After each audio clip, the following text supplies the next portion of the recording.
Bismillahirrahmanirrahim. Assalamualaikum warahmatullahi wabarakatuh. Ikhwan akhwat rahimakumullah. Alhamdulillah wa syukurillah atas karunia rahmat Allah kita dapat bersama-sama kembali di acara Tausiah Pagi bersama Ustadz Abul Hidayah Sairoji. Insya Allah semakin mendekatkan kita kepada Ilahi Robi, menjadikan kita sosok yang semakin mengetahui banyak tentang Islam ya, insya Allah.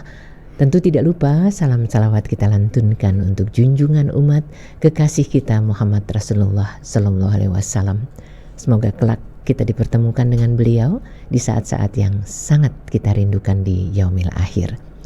Ikhwan akhwat, Ustadz Abul Hidayah sudah siap di sini untuk kita. Assalamualaikum warahmatullahi wabarakatuh, Ustaz. Waalaikumsalam warahmatullahi wabarakatuh.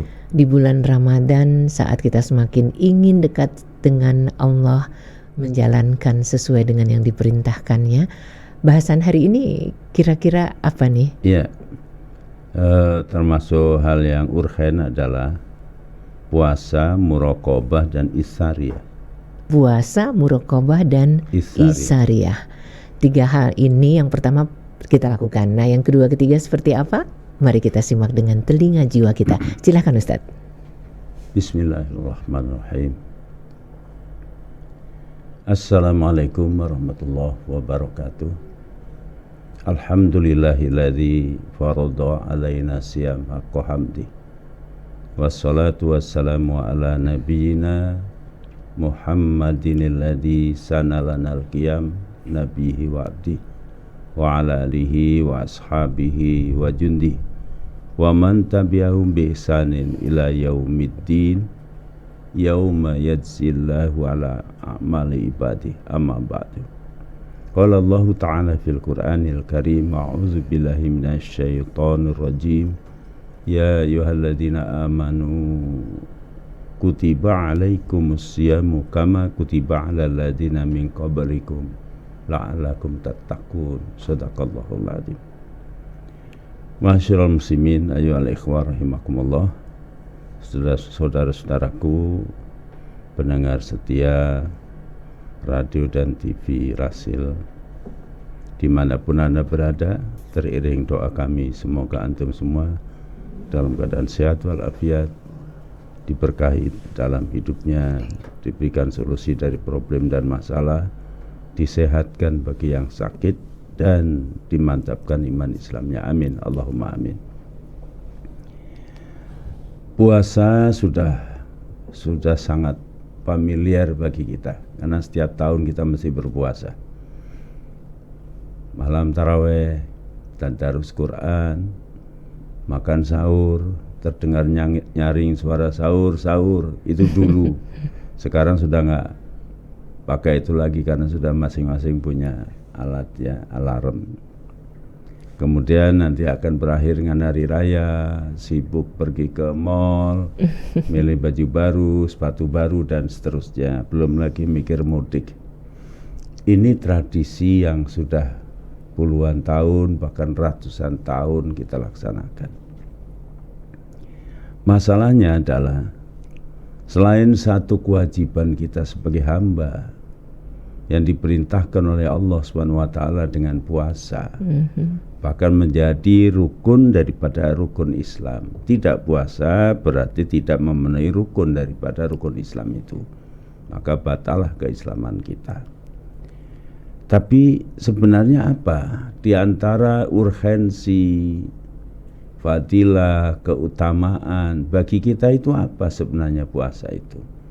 Lalu mengapa puasa itu diwajibkan bagi setiap yang namanya manusia? Seolah-olah yang namanya manusia tidak bisa lepas dari yang disebut puasa. Kalau dia manusia kepingin baik ya mesti melewati puasa. Maka ayat sini mengatakan kutiba alaikumusiyam kama kutiba alal ladzina min qablikum. Diwajibkan atas kamu berpuasa dan seperti yang telah diwajibkan pada orang-orang sebelum kamu. Jadi setiap orang itu mesti puasa. Ada apa ini? Nah, inilah yang kita coba supaya kita tidak hanya pada permukaan, hanya kulit-kulitnya saja, hanya formalitas, hanya tradisi. Nah, ini yang perlu kita tingkatkan. Karena puasa justru target atau sasaran dakwah Islam kepada manusia ini adalah sebenarnya mempunyai makna dan sangkut pautnya dengan peradaban dunia. Kok bisa? Iya, karena justru kiprahnya dunia, hijau putihnya, merah hitamnya dunia ini tergantung penduduknya yang namanya manusia. Maka Islam menitik beratkan pada dakwahnya pada manusia, pembangunan karakter manusianya, pada akhlak dan imannya. Ini yang menjadi sasaran utama di dakwah Islam. Maka kalau kita lihat perjalanan para nabi, beliau diutus oleh Allah Subhanahu wa taala sebenarnya memperbaiki manusia pada akhlaknya. Seperti pada Rasul, bu'istu li utammima makarimal akhlak. Aku diutus untuk menyempurnakan akhlak manusia. Kalau akhlak manusia itu baik, kalau manusia itu jujur, kalau manusia itu senantiasa punya etikat baik dalam hidup ini, maka sejahtera dunia ini. Tapi sebaliknya, jika manusianya yang rusak, nah ini kan kecil sih orangnya dibanding dengan kebok, tentunya dibanding dengan gajah apalagi. Kenyataan justru yang membuat heboh dunia ini adalah manusia. Maka kalau hari ini kita ngeluh, kok kenapa dunia begini, ya Masya Allah perang terus di Indonesia, ubrak-ubrak urusan politik, negeri ini mau dibawa kemana, pada pusing, harga-harga mahal dan seterusnya. Ini akibat daripada ulah manusia. Ini ulah manusia. Dari apapun yang terjadi di dunia ini adalah merupakan buah daripada apa yang ditanam. Kalau kelakuan manusia itu buruk, karena hatinya buruk, akhlaknya buruk, keimanannya buruk, maka perilakunya juga buruk. Kalau perilakunya buruk, maka jangan harap kehidupan kita menjadi baik. Kita mengharapkan adil makmur, tapi yang mimpin tidak adil. Kita mengharapkan kehidupan harmonis, tapi individu-individunya tidak pernah berpikir orang lain.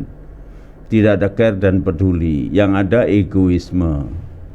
Kita ingin hidup ini damai, sejahtera, tapi manusianya serakah rakus.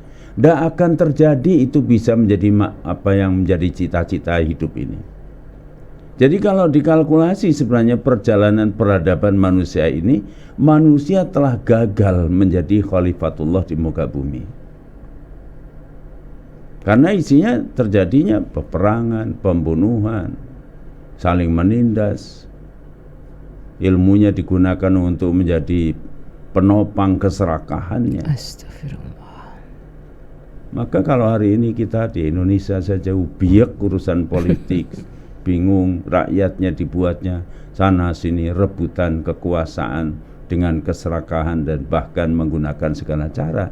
Nah ini kan berawal daripada akhlak perilakunya, individu-individunya. Kalau individunya berlaku baik, tentu akibatnya akan baik. Apapun yang akan dilakukan. Tapi kalau individunya buruk, yang munculan keserakahan, nafsu, egois, ya rusaklah dunia. Jadi para saudara-saudaraku dimanapun kita jalani hidup ini dengan sabar dikala situasi yang kurang menyenangkan. Konon katanya Indonesia sedang dalam keadaan tidak baik-baik saja ya, maka ini berarti ngunduh waing pakerti. Berarti ini konsekuensi daripada apa yang kita perbuat bangsa Indonesia sendiri. Apa sebab utamanya? Satu, melupakan Allah, mengabaikan agama, mengutamakan perut dan hawa nafsu, itu menjadi masalah. Oleh karenanya kembali pada masalah puasa tadi. Jadi puasa ini adalah salah satu konsep ilahi untuk membenahi kehidupan peradaban ini, dimulai dari manusianya. Karena manusia diberikan oleh Allah Subhanahu wa taala ada hawa nafsu, dan Allah tahu betul yang bisa menjinakkan hawa nafsu itu antara lain harus dilewati prosesi yang disebut dengan puasa. Masya Allah, ini luar biasa. Jadi jangan dianggap puasa itu hanya sekadar tradisi, siang lapar, malam gembul, kemudian lebaran kita mudik pakai baju baru. Masya Allah, sayang sekali. Ini sasaran utamanya dari konsep Allah yang maha tahu tentang anatomi psikis manusia itu sendiri. Tidak bisa tidak. Makanya mari kita tidak terjebak kepada rutinitas, formalitas, tradisi semata dari puasa itu. Kita mencoba menyelami. Indonesia mayoritas umat Islam. Tiap tahun kita berpuasa, tapi kok ya kebohongan, kecurangan, kejahatan masih banyak dilakukan oleh orang-orang yang biasa puasa. Ini kan memilukan, Masya Allah.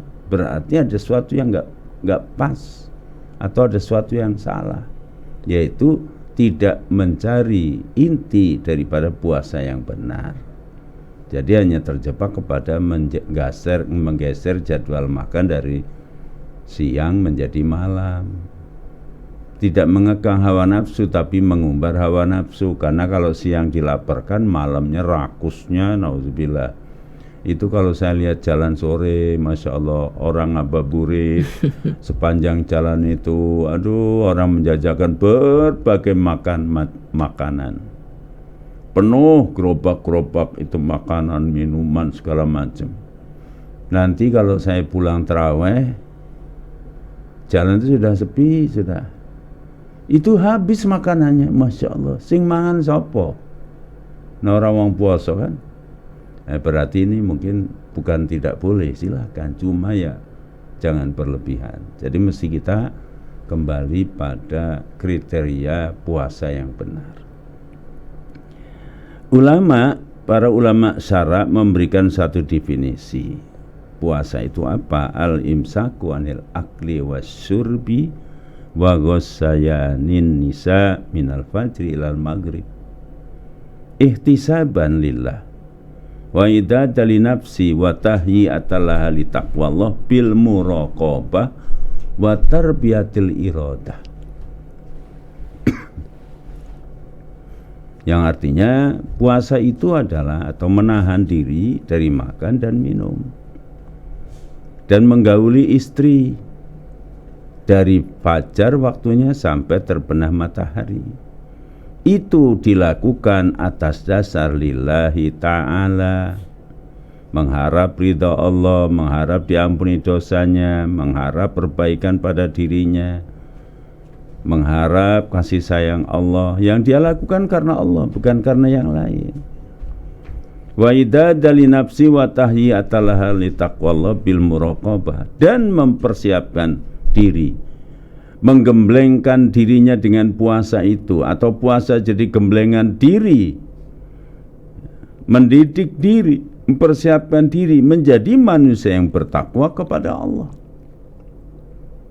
Bil muraqabah, dengan cara muraqabah. Artinya selalu merasa diawasi oleh Allah. Kedekatan kita kepada Allah sehingga hati kita jernih, bersih, mampu merasakan keimanan dan seolah-olah bisa melihat Allah atau merasakan selalu diawasi oleh Allah. Dalam kata lain adalah ihsan. Wa tarbiyatil iradah, dan mendidik kehendak, memanage keinginan, mengelola selera, Jadi bisa memilah dan memilih, ngelaras pikir, ngewening ke hati, itu dengan puasa. Intinya. Jadi kalau kita hanya tidak makan dan tidak minum, ya siapa yang nggak bisa orang makannya malamnya gembul kok. Jadi ini yang inti daripada puasa itu. Bagaimana menggembleng diri, mendidik diri, melatih diri, mempersiapkan diri, berjibaku untuk bisa menjadi manusia benar, manusia baik, manusia takwa. Takwa itu adalah sebuah kesimpulan dari berbagai macam akhlak atau akidah kesempurnaan mukmin sejati. Maka takwa itu menjadi derajat martabat tertinggi bagi manusia. Itu yang menjadi target kita dengan puasa. Ada yang baru, gitu, ada yang melompong itu. Jadi kalau hanya, Masya Allah, sayang sekali. Jadi berhasil atau tidaknya puasa yang kita lakukan oleh satu kelompok, oleh satu umat, oleh satu suku, oleh satu bangsa, lihat follow up daripada Ramadan itu. Kalau sudah Ramadan berkali-kali kita melaksanakan puasa, kemudian kehidupan kok menjadi sejahtera, kehidupan menjadi damai, kehidupan menjadi harmonis, penuh persaudaraan, menebar kasih sayang, saling peduli satu dengan yang lain, hilangnya kedengkian, hasad, sombong, takabur, kemudian egoisme dan seterusnya. Itu baru dikatakan, kalau begitu umat ini, bangsa ini adalah puasanya benar. Tapi kalau sudah berkola-kali kita puasa, tetapi kok gendro ra wis-wis, ribut melulu, sandang pangan larang, sebab ada Bathara Kalanya yang menjadikan usaha itu sebagai cara mengeksploitir kepada sesama. Jadi hilang sifat sosialnya. Sebenarnya di bidang usaha, apakah itu perdagangan dan sebagainya, itu Nabi pernah mengatakan, nanti ma'ifil jannah kahatain. Nanti di surga itu seperti dua jari ini yang berhimpitan, dekat dengan saya, kata Nabi. Masya Allah. Tapi yang mana? Pedagang yang jujur, pengusaha yang jujur. Maksudnya pengusaha yang jujur bagaimana? Apakah nggak boleh dagang mengambil untung? Boleh. Tapi setiap usaha, setiap perdagangan, setiap jual belinya, semua ada nilai-nilai sosialnya. Tidak semata-mata profit, keuntungan, apalagi dijadikan alat untuk mengeksploitir kepada sesama. Model kapitalis, modal kecil meraup keuntungan sebesar-besarnya. Ini orang makan orang namanya. Jadi orang lain itu dihisap. Lah kalau gaya hidup seperti ini, apa yang bisa kita harapkan? Yang lemah makin tertindas, sudah mencret, sudah tertindas, dia nggak bisa berbuat apa-apa karena perilakunya. Apalagi ditopang dengan ilmu, dia pandai merekayasa. Kemasannya kemasan kemanusiaan, kemasannya kemasan demi kemakmuran, demi rakyat, demi apa. Tapi isinya adalah sama, penghisapan darah sesama manusia.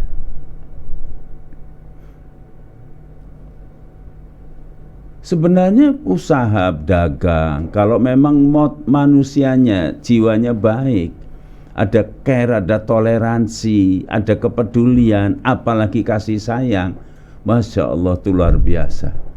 Dagang di pasar itu debu yang nempel di kakinya, capeknya, susahnya, dihitung sebagai jihad fisabilillah. Bahkan pedagang yang jujur, pengusaha yang jujur, itu tempatnya di surga bersama aku, seperti ini, dua jari ini. Ini kan luar biasa. Kenapa? Ada nilai sosialnya. Boleh ngambil untung, tapi ada nilai sosialnya. Di mana nilai sosialnya? Nih, dengaran, pedagang itu luar biasa. Orang desa membutuhkan barang-barang dari kota, dibawakan oleh pedagang itu dari diangkut dari kota ke desa. Supaya apa? Supaya mudah orang desa, orang gunung, orang udik mendapatkan keperluan kebutuhan hidup sehingga dia sejahtera. Dia boleh mengambil untung, tetapi wajar. Tidak dijadikan alat kesempatan untuk memeras pada orang yang memang memerlukan. Orang kalau perlu ya berapa saja dibeli. Sebaliknya, orang kota butuh dari apa-apa yang produk atau hasil dari kampung, dari dusun, dari gunung, dibawakan oleh pedagang, didekatkan ke kota, supaya orang kota itu menikmati dari hasil yang diproduk atau penghasilan dari gunung, dari desa, ya dari udik yang jauh dari kota. Makanya nilainya sosial. Luar biasa. Inilah target sebenarnya dari puasa secara umum, membangun karakter manusia yang benar, manusia atau mukmin yang sejati, manusia yang di hatinya dengan yang diucapkan di lisannya, pikirannya selalu bermotivasi sosial ibadah kepada Allah Subhanahu wa taala.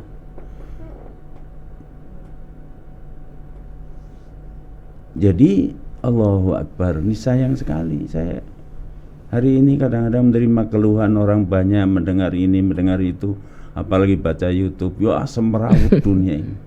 Indonesia mau dibawa kemana? Ngebancaan, saling sikut dengan cara-cara yang rekayasa macam-macam. Yang pejabat kesempatan korupsi, mumpung jadi pejabat, karena pejabat tidak lama. Kenapa? Karena modalnya besar. Dari mana saya mengembalikan utang kalau nggak korupsi? Nah, itu sistemnya memang sudah sistem kapitalis. Pancasila dasar negaranya, prakteknya kapitalis, imperialis, menjajah bangsanya sendiri. Nah, repot kalau sudah begini. Jadi ngomong orang mengatakan apa itu nasionalisme, mengatakan manusia-manusia yang punya jiwa nasional, berkebangsaan, punya dedikasi dan sebagainya, itu omong kosong kalau prakteknya seperti itu. Nah, kembali pada definisi tadi. Jadi yang disebut puasa itu tidak hanya tidak makan dan tidak minum, tidak hanya yang membatalkan puasa, tapi betul-betul 1 bulan selama bulan Ramadan, selama 1 tahun itu dijadikan bulan gemblengan, bulan prihatin, bulan riyadhah, bulan melatih diri kita menjadi manusia baik, menjadi manusia jujur, menjadi manusia sosial, care dan peduli. Itu maksudnya. Maka ada 2 target antara lain yang disebut dengan muqarabah dan isariyah. Di mana letak pendidikan puasa itu atau menggembleng manusia menjadi manusia yang muqarabah, jiwa muqarabah? Yaitu terletak pada ibadatus sirri. Setiap Ramadan saya sampaikan. Puasa disebut ibadatus sirri, artinya ibadah yang tersembunyi, karena yang tahu cuma diri kita. Allah dan diri kita yang tahu. Apakah tahu teman kita itu puasa? Yang benar maksudnya kita tidak tahu. Jangan-jangan dia nggak mau puasa, baru aja sarapan di warung Tegal, 2 piring lagi. Nanti waktu buka ikut buka, sahur gembul juga dia. Besoknya pura-pura teman-teman, pura-pura dilemes-lemesin, padahal dia tidak puasa. Dan orang yang puasanya benar, walaupun dalam segala keadaan sepanjang dia masih mampu, dia tidak mau membatalkan puasanya. Pulang ke rumah jam 2, jam 3 panas luar biasa, pulang kerja, ya Allah, kering kerongkongan tenggorokan ini, capek bekerja, di rumah ada minuman segar, makanan enak, tingak-tinguk, nggak ada orang di rumah. Apa dia mau makan? Dia nggak mau. Nah, disinilah esensinya. Ketika orang sedang berpuasa dia, berarti jiwanya terhubung kepada Sang Pencipta. Jadi puasa itu mampu menciptakan iklim kondusif bagi hubungan seorang hamba kepada Allah. Nah, ini yang perlu didalami terus. Dia merasa diawasi oleh Allah.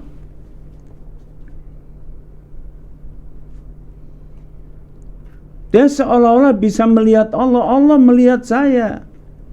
Allah memperhatikan saya. 24 jam dalam satu hari dia merasa diawasi oleh Allah. Gimana enggak baik? Dia diawasi oleh bosnya aja, Masya Allah. Enggak berani dia macam-macam. Suami yang macam-macam aja diawasi oleh istri, enggak mau dia cengengesan karena diawasi oleh istrinya. Apalagi Allah yang mengawasi. Ini sumber segala kebaikan manusia itu terletak di sini. Iman dan ihsan. Jiwa muraqabah, merasa diawasi oleh Allah. Walaupun ada niat tidak baik, tetapi kemudian ingat, ya Allah, Allah melihat saya. Allah itu mas pedih siksanya. Allah itu memberikan jaminan surga kalau saya meninggalkan kemaksiatan dan dosa. Dan Allah akan menyiksa saya kalau saya berbuat maksiat dan melanggar syariat yang merugikan banyak orang. Maka dia sadar kembali, dia tidak mau melakukan. Wong jadi maling aja, kalau mau maling itu mesti nyari yang sepi kok. Jam berapa orang mau maling itu yang sepi? Kira-kira orang sedang pada tidur lelap jam 3. Katanya loh, ini kata maling, bukan pengalaman saya. Kemudian dia mulai operasi, mulai gimana cara masuk ke rumah, masuk ke gedung. Tapi ketika ada hansip, suaranya saja, ada security yang batuk umpamanya, atau suaranya ngobrol, nggak jadi dia. Si abang mau selingkuh, cari-cari alasan, atau sedang rapat ini, padahal dia. Tapi kalau dia tahu bahwa istrinya ada di tempat itu, atau saudaranya atau siapa, mesti nggak jadi. Itu kasarnya. Apalagi kalau yang kita rasakan itu Allah, Kang Murbaing Dumadi, Allah yang maha perkasa, Allah yang maha kuasa, Allah yang maha berwibawa. Kok berani? Ya kebangetan, nekat gini wani. Mesti nggak berani. Itu satu, di situ letaknya. Jadi ketika orang berpuasa, Masya Allah, dia akan mampu dengan puasa itu menciptakan iklim kondusif bagi hubungan dirinya kepada Sang Pencipta. Dimanapun, di keramaian, di kesendirian, dia tahu bahwa apa yang dia lakukan, jangankan yang dia lakukan, batinnya pun, geraknya hati, semua diketahui oleh Allah SWT. Ini poin 1 puasa. Jadi kalau ini nggak dapat, ya jangan ngaku puasa lah. Poso apa-apa kerso. Itu satu. Yang kedua, dengan puasa, coba kita lihat, Masya Allah, kita banyak diperintahkan kebersamaan, tadarus bersama, Masya Allah, sholat berjamaah bersama. Begitu sudah waktunya tarawih, kita datang walaupun capek, duduk berhimpit-himpitan dengan yang lain.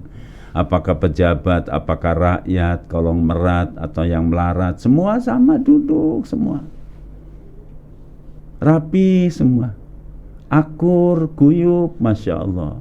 Semua berpakaian indah dan bersahaja, berpakaian harum, menghormati yang ada di sebelahnya dan seterusnya. Kemudian ketika melakukan sholat, lihat gerakannya indah sekali. Bersama-sama, kebersamaan, takbir bersama. Bukan karena saya ini wali kota, gubernur, nanti takbirnya kamu duluan, enggak. Atau takbirnya duluan, nanti rakyatnya belakangan, enggak ada itu. Tempatnya sama. Tempat sujud wajah siapapun, wajah orang terkenal, wajah pejabat, wajah yang punya bintang atau rakyat jelata, sama, taruh di bawah tempat biasa kaki menapakkan kakinya di tempat itu. tidak peduli, raja sekalipun. Tuh, kebersamaan dan persamaan, persaudaraan, rukuk sama-sama, sujud sama-sama, istighfar sama-sama. Ya Allah, indah sekali. Ini kan pelajaran, ini bukan unak-unuk datang kemudian bubar, itu bubar semua. Bukan, ambil makna yang terkandung di dalamnya. Istilah bukber ini kan menebar kasih sayang. Kok mau-maunya menyediakan makanan untuk orang lain, mengundang yatim piatu yang tanpa pamrih, diundang untuk makan bersama, buka bersama. Masya Allah, indah. Maka yang kedua, puasa mendidik kita, menggembleng jiwa kita menjadi jiwa isariyah. Artinya jiwa yang care dan peduli terhadap orang lain. Bahkan dia rela bersusah payah untuk membahagiakan orang lain. Ini mestinya dikembangkan di setiap umat ini. Satu bangsa yang ini yang menjadi sasaran, Masya Allah, itu baru namanya orang yang punya jiwa nasionalisme, merasa sebangsa, satu suku, ya, satu bangsa, ya, sama-sama, apalagi umat Islam, sesama umat Islam. Merasa sesama gitu loh. Rumangsa handarbeni bahwa kita itu sama, bahwa kita itu saudara sebangsa, saudara setanah air, saudara seagama. Ini yang dipupuk oleh puasa. Rela dia memberikan pengorbanan apapun, apakah materi, apa itu uang atau apa bentuknya, dia rela untuk kebahagiaan orang lain. Dan sekaligus jiwa isariyah ini akan mampu mengikis egoisme, ananiah, mau menang sendiri, apa-apa aku. Dan sekaligus kepekaan sosial akan subur tumbuh jika kita menghayati dengan benar. Mudah-mudahan ini saja dua hal yang pokok yang mesti menjadi urgen dan sekaligus obsesi kita di dalam melaksanakan puasa. Tapi kalau berpuluh-puluh tahun kita berpuasa, tidak ada perubahan pada jiwa kita menjadi manusia yang care, berjiwa sosial, kepedulian, takut sama Allah dan seterusnya, maka boleh dikatakan terancam kita dengan sebuah hadis Rasul. Rubba sha'imin hadzu min siyami al-ju'u wal atasyu. Berapa banyak orang berpuasa, tapi yang diperoleh hanya lapar dan dahaga. Artinya menang naon-naon, nggak dapat apa-apa, cuma lapar dan dahaga. Mudah-mudahan kita bisa mendapatkannya dengan izin Allah, diberi kekuatan sehingga menjadi manusia yang baik. Kalau individu-individu baik, keluarga baik, masyarakat baik, negara pun akan baik. Silakan mau pilpres, pilkada, apalagi napilek atau apa. Kalau manusianya itu jujur, manusianya itu ada care, peduli sama orang lain, Masya Allah, bahagianya orang lain akan membahagiakan kita. Tapi kalau orang lain yang menang kita marah, kemudian orang lain kalah kita senang, nah itu berarti memang sakit jiwanya. Wallahu a'lam bishawab. Masya Allah, ikhwan akhwat, yang perlu kita tanyakan pada diri sendiri lagi terkait dengan yang barusan dibahas Ustadz, sampai di manakah kebenaran hati dan nurani kita? Semakin beningkah di Ramadan ini dengan pikiran yang juga semakin jernihkah? Oke, Ustadz, kita langsung ke pertanyaan ya. Ya, ini dari Pak Jun ya, Engkong Jun. Assalamualaikum Pak Ustadz. Waalaikumsalam warahmatullahi wabarakatuh. Caranya menghindar gibah itu gimana dong, dan namimah serta riya, Ustadz? Terima kasih. Iya. Waduh, ini sakit kanker hati itu, Mas. menghibah itu enak, ngobrol kita kan. Awalnya tidak ada niat kepingin membicarakan kejelekan orang lain. Awalnya soal mungkin pedagang, soal puasa, soal sahur, soal sholat malam, lama-lama merembet. Maka dalam hal ini mesti setel kencang. Tahu betul bahwa hibah itu dosa yang tidak terasa. Digambarkan seperti makan daging, bangkai daging saudaranya, bayangkan itu. Saking buruknya itu. Naudzubillah min dzalik. Oleh karenanya, ya mantapkan iman. Ihsan tadi, muraqabah, Allah melihat, Allah mendengar, Allah menyaksikan. Kita sedang disaksikan, kita sedang dinilai. Maka ketika kita ngobrol, kita hati-hati. Kalau begitu temannya mengajak ngobrol menjelekkan orang lain, buru-buru di stop. Atau lebih baik kita pergi. Memang tidak enak, tapi ya begitulah. Ya. Atau kita terus terang bilang, udah stop, jangan bicarakan keburukan orang lain. Kita dapat pahala. Kemudian ria, kemudian lain-lainnya. Memang ya itulah bersih-bersih hati. Karena hal yang sangat esensi dalam kehidupan ini menurut Islam adalah pada manusia itu pada hati.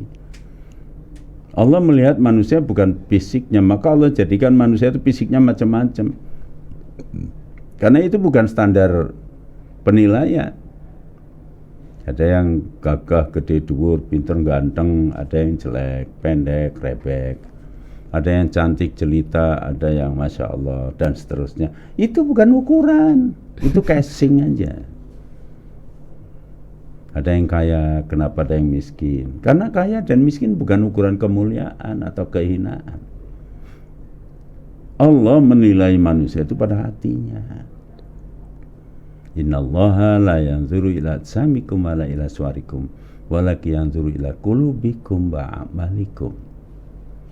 Allah tidak melihat pakaian, atribut yang disandang, bintang, jasa di dada, bintang pangkat yang di pundaknya, atau popularitas yang luar biasa di mana-mana dikenal. Bukan itu. Tapi nah, ini harus kita jaga terus. Nah, untuk menjaga ini, ya dekatkan diri pada Allah. Perbanyak istighfar, berbanyak zikir, mohon pada Allah. Karena kita sendiri tidak mampu bisa melindungi hati kita. Kita mohon pada Allah, ya Allah, lindungilah kami dari setiap perbuatan dosa dan maksiat. Dengan istighfar itulah, insya Allah mudah-mudahan justru kita dijauhi dari setan, dijauhi dari hal-hal yang buruk. Dan banyak lagi sih cara, tapi intinya adalah mantapkan akidah keimanan kita, pelajari Islam dengan benar, kita contoh para sahabat bagaimana perilaku dan keadaan kejujuran mereka itu. Wallahu a'lam. Baik, yang berikutnya dari Rahman Rosa ya.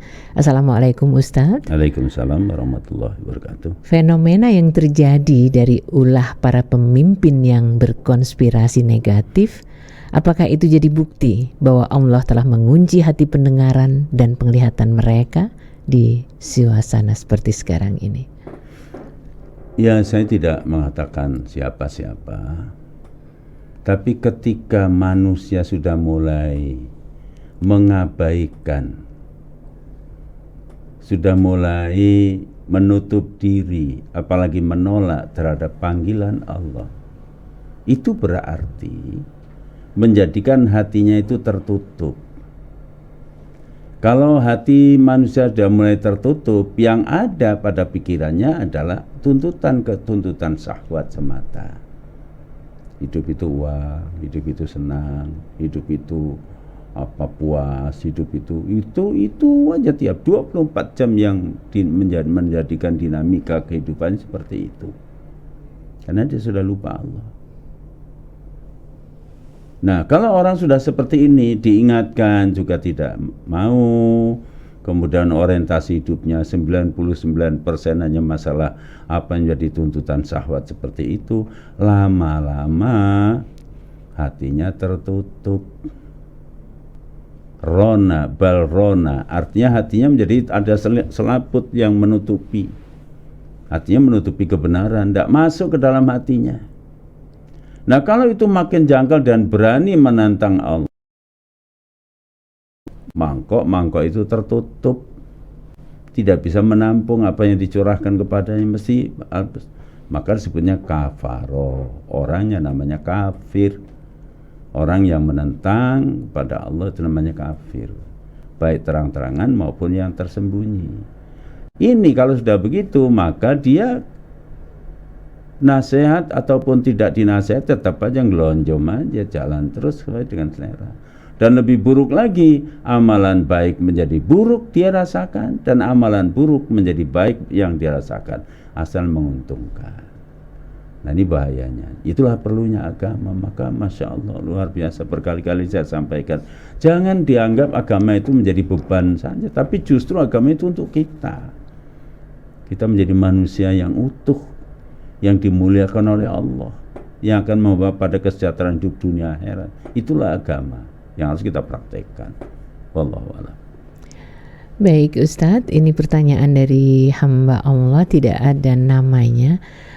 Islam mendorong kita umatnya untuk lebih mengutamakan kepentingan orang lain. Bagaimana membuktikan kondisi sekarang yang ngurus diri sendiri jumlahnya semakin banyak? Ya, tentu yang dimaksud mengutamakan orang lain bukan berarti melupakan dirinya. Ya, membelanjakan harta pun prioritaskan yang menjadi tanggungannya. Kalau suami ya istri, anak, bukan tetangganya dulu. Itu maksudnya. Artinya sebenarnya harus ada care, peduli, jangan hanya egosentris, jangan hanya individualistis, tapi peduli terhadap orang lain. Ya. Kalau skala prioritas tentu adalah orang dari keluarga yang paling dekat, orang tua, istri, anak-anak, tetangga, saudara, baru masyarakat. Yang kedua, melakukan kebaikan itu kan sesuai dengan kemampuan. Jadi dalam hatinya itu orang Islam itu berpikir sosial, care dan peduli. Jadi ingin berbuat baik, apa yang bisa dilakukan sesuai dengan kemampuan, karena Allah tidak akan membebani seorang di luar batas kemampuan. Jadi kalau dia mampu hartanya belawah kemana-mana, ya itu ada di Kerawang kan seorang manajer, seorang yang punya perusahaan, itu karyawannya dididik agama dengan benar, waktunya sholat diajak sholat, walaupun dia rugi perusahaannya dengan waktu itu, mesti produksi sekian ini menjadi berkurang, tapi dia rela. Nah, inilah maka menjadi tolok ukur manusia baik tergantung sebanyak berapa dia melakukan kebaikan untuk orang lain. Wallahu a'lam. Iya, kebaikan untuk orang lain. Ustadz, mana tadi? Dari Pak Iwan ya.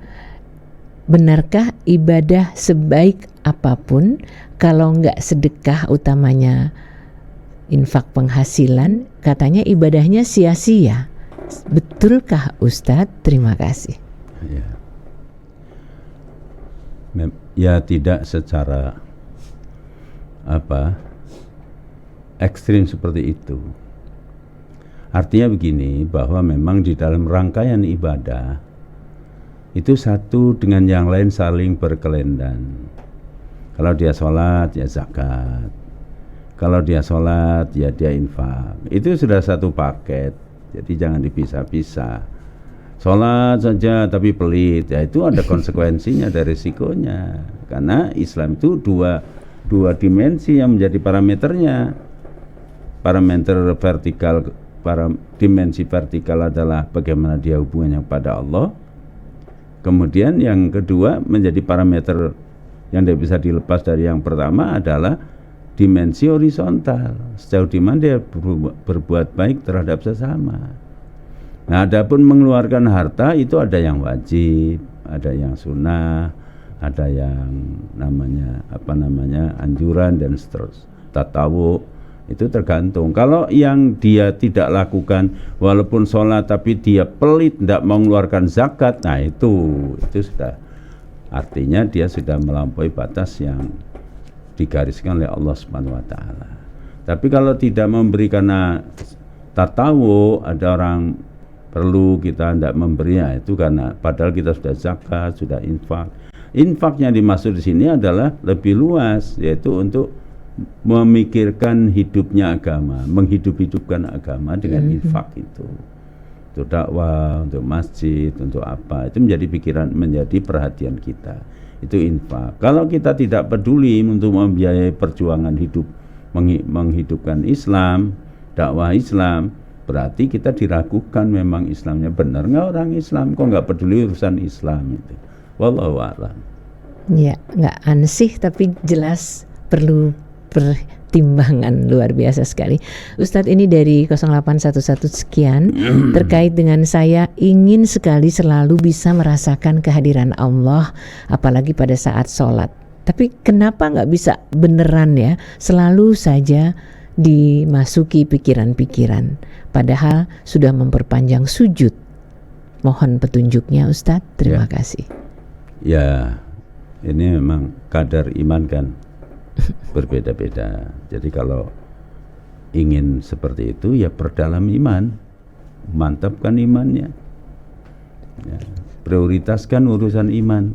Satu. Yang kedua, mendekatkan diri pada Allah dengan banyak zikir, banyak beribadah, ya, banyak berdoa.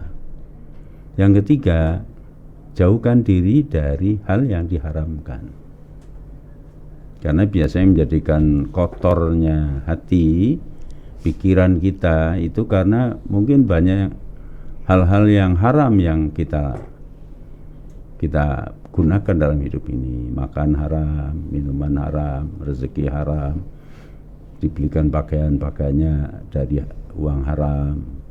Nah, ini susah, ini akan mendekatkan diri pada Allah seperti ada jarak. Jadi bersihkan jiwa ini dengan perbanyak istighfar dan bersedekah, serta jauhi diri kita dari perbuatan dan makanan ataupun rezeki yang haram. Wallahu a'lam. Baik, ini ada pertanyaan yang mungkin bisa jadi juga dibutuhkan oleh yang lain terkait dengan sholat duha. Itu jamnya persisnya berapa sampai berapa sih Ustadz? Dari Pak Jun. Iya, duha itu ada waktu awal. Setelah matahari sepenggalah, ya kira-kira jam 7 itu sudah mulai bisa mulai, kemudian sampai jam 11 itu masih bisa, itu waktu duha. Wallahu a'lam. Baik, kemudian dari Bu Tati, pertanyaannya adalah ketika di rumah orang-orang kebanyakan sibuk dengan gadgetnya, padahal ini Ramadan, sebagai emak-emak saya harus berbuat apa Ustadz? Ngomel udah, tapi nggak ada artinya. Iya, sebenarnya gadget, HP itu kan memang disebut, ada yang mengatakan ini surga neraka itu terletak di sini. Di HP itu maksudnya. Di kantong. HP itu kan alat. Tinggal kita menggunakannya apa. Mau ngaji ada tuntunannya, mau baca Quran ada di situ, mau tentang riwayat ada di situ, mau berikan contoh-contoh keteladanan dalam drama ataupun film-film pendek itu juga banyak. Perjalanan, pengalaman orang. Tapi mau neraka juga banyak situ, silakan. Jadi kalau dia melihat yang baik, ya tentu misalnya tentang alam, ya, tentang bagaimana dunia flora fauna, kemudian bagaimana pengalaman seseorang, bagaimana perjalanan mu'alaf, itu kan positif semua. Nah kalau itu yang dilihat ya boleh, mungkin mendengar ceramah, ya, nah itu insya Allah akan benar. Jadi tergantung kita. Lalu bagaimana kita sebagai mak-mak di rumah begitu? Ya kita kewajibannya kan hanya memberikan nasihat, tapi jangan diem. Jangan diem, kita mesti ngomong gitu, menyampaikan kewajiban untuk memberikan nasihat pada mereka. Tapi jangan cerewet, dengan cara yang baik ngomongnya. Lagi pas makan sahur bareng-bareng kan enak ngomongnya. Jadi tetap punya kewajiban. Kalau kita tidak menyampaikan sesuatu, berarti kita menyampaikan amar ma'ruf nahi mungkar. Nah, kita dosa sebagai orang tua apalagi. Wallahu a'lam. Ya, terkait dengan pertanyaan yang berikut mirip seperti itu adalah tentang ibadah tersembunyi, Ustadz. Mohon penjelasannya. Bagaimana kalau tersembunyi ibadahnya bisa mempersuasi orang untuk juga lebih tekun beribadah? Terima kasih. Ya. Maksudnya ibadah tersembunyi itu ibadah yang dia tidak diketahui banyak orang. Maksudnya bukan ngumpet. Iya, iya. Artinya hatinya itu ditujukan hanya kepada Allah. Misalnya ada sodako atau sirri, sodako yang tersembunyi. Artinya orang lain tuh nggak ngerti bahwa dia itu sodako gitu loh. Misalnya bahkan umpamanya saya dagang beras, dagang keperluan hari-hari. Ada orang miskin datang, janda tua miskin berkebeli beras hanya 1 liter. Nah, saya ingin bersedekah, tapi sedekah saya sedekah yang sirri. Diam-diam saya kasih 2 liter. Nggak ngomong. Nah, itu namanya sunyi dari pengetahuan orang, tapi Allah yang tahu, hanya Allah yang tahu. Seperti puasa juga begitu. Kita puasa itu bukan karena pengen dilihat orang. Kita pengen dilihat Allah, sunyi dalam penglihatan banyak orang maksudnya. Bukan terus ngumpet di satu tempat gitu. Jadi ya, amal itu yang terbaik adalah bersih dari riya, sunyi daripada pengalembono. Dia hanya ingin dilihat oleh Allah, dia hanya ingin melaksanakan sesuatu, ditujukan motivasinya karena Allah dan dipersembahkan hanya kepada Allah. Dia tidak ingin dipuji dan tidak takut dicela. Barangkali itu antara lain. Wallahu a'lam. Terkait dengan mempersuasi orang, kan nggak bisa sembunyi-sembunyi katanya tadi pertanyaannya. Ya, itu lain lagi. Mempersuasi orang, memberikan contoh, itu lain lagi. Sedekah itu bukan berarti harus sir semua. Yang terbaik sodako itu adalah sir. Dia beramal itu adalah niatnya hanya karena Allah, tidak ingin dilihat orang. Tapi untuk memberikan pendidikan, memberikan pengaruh pada orang lain, boleh kita memberikan contoh. Disebut namanya, ini supaya orang-orang pada jariah nih, insya Allah saya akan jariah masjid ini dengan niat supaya memancing orang lain, pelajaran bagi yang lain. Itu boleh kita sampaikan apa yang kita lakukan, tapi sebagai satu memberikan edukasi kepada orang banyak. Wallahu a'lam. Sama tapi nggak sama ya. Yeah. Oke, kita sudah ada di penghujung. Bagaimanakah puasa kita, kemudian muraqabah dan juga apa tadi satu lagi Isariyah yang jadi materi hari ini? Silakan Ustadz. Ayohal ikhwah rahimakumullah, saudara-saudaraku kaum muslimin, kita berharap betul ya Allah, mohon pada Allah agar kita bisa mengambil momen-momen penting dalam pelaksanaan ibadah, sehingga punya nilai yang kita terapkan dalam diri kita, yang mampu mengangkat derajat martabat kita, mampu merubah pola pikir dan perilaku kita menjadi yang positif, sehingga kita menjadi manusia mulia. Toh ujungnya kehidupan kita ini kan nanti pada akhir kehidupan, ketika ajal datang. Sebenarnya kematian itu hari wisuda. Apakah kita menjadi wisudawan yang punya nilai baik atau buruk? Nah, ini yang harus menjadi obsesi kita. Jadi kita berbuat baik, agama kita dalami, kita serapi betul makna yang tersirat di dalamnya, kita praktekkan dalam kehidupan. Itu sebenarnya yang dikehendaki oleh Allah Subhanahu wa taala. Mohon maaf segala kekurangan, kekeliruan. Wassalamualaikum warahmatullahi wabarakatuh. Waalaikumsalam warahmatullahi wabarakatuh. Mudah-mudahan ya ikhwan akhwat semakin mampu kita meningkatkan rasa-rasa yang memang diperlukan, nggak egois, serta menjadi bagian dari kesungguhan di Ramadan ini, seperti yang tadi disebutkan, baik itu tentang qorobah ataupun Isariyah dan juga puasa itu sendiri. Sekali lagi mudah-mudahan kebeningan hati nurani kita dan kejernihan pikiran kita juga semakin bertambah ya.